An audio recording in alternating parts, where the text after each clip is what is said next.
Mata upu e tolu, ua whale au ngā ina mea uma, tau o ke riso e nau nau iai. O usoe, o mea nei ua totoe, ia o tawali oli ili ali. E lese mea ua o musu ai o na tusi ato o ia lava mea i ante o tou. A o le mea tou te saunga le muai. Ia o tou i uli. Ia o tou i e whaingalue ngaleanga. Ia o tou i e wakata tomeina. Awa o le au peru tomeina i tātou. O e au na i le tua ma le loto. Ma mita ia ke riso Yesu. Ai le whaatua tua i la le tino. A ua iante au fo i le whaatua tuanga i la le tino. Awa a whaia manatu se tasi o iante i le whaatua tuanga i la le tino. E tele mea whaapea iante au. Na peruto me ina i le pōvalu. O le ainga o Israelu. O le tu ainga o Peniamina. O le e Peru o sa e Peru. O la le tu la fono. O le farosai o au. O lo uma ele ngā na o whasawa i le kalesia. O la le a miotonu fo i le tu la fono. E le i matau le anga i nau. Ai peitai, o mea umasa o ngā iante au. Ua uma natua lea o ngā ia mea o nau ke riso. O le nei fo i, e moni lava. O lo uma natua lea o ngā mea uma lava. Ono le silisili ese o le poto i la ke riso Yesu lo wali. Ono o ia ua ufa lea o ngā inai mea uma. Ma o manatu o tau talava ia mea. Ina ia o maua ke riso. Ia maua fo ia ua ia ante ia. Ele ia ante a usa ua miotonu na ile tūla fono. Ai peitai na o lea o lo i le whaatua tua ia anke riso. O lea miotonu lea mai lea tua i le whaatua tua. Ina ia o iloa o ia.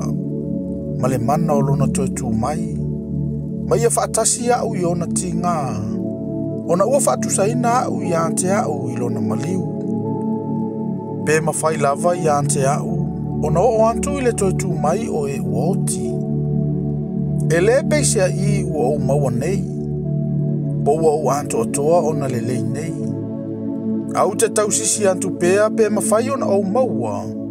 O le mea na maua ia ue ke riso Yesu. Le au soe, o te le manatu o maua. A o le mea tasi o te whaia. O te whangaro ngalo i mea ua tuanai. O te momo e puna wa i fo i mea o lumanai. O te tausisi antu i le whailonga. Ia maua i le taupi na wala au ina ia u mailunga. E le atua i anke riso Yesu. O le nei, o i tato uma o e ua anto toa o na lelei. Ia tato umana tunatu i le nei mea. Awhai fo i e seso o tau manatu i se isi mea. E whaalia mai e le atua le lava mea i ante o tau. A o le mea ua tato ua o iai. Ia sava vali whaatatau le lava mata upu. Ia mana tunatu i le lava mea.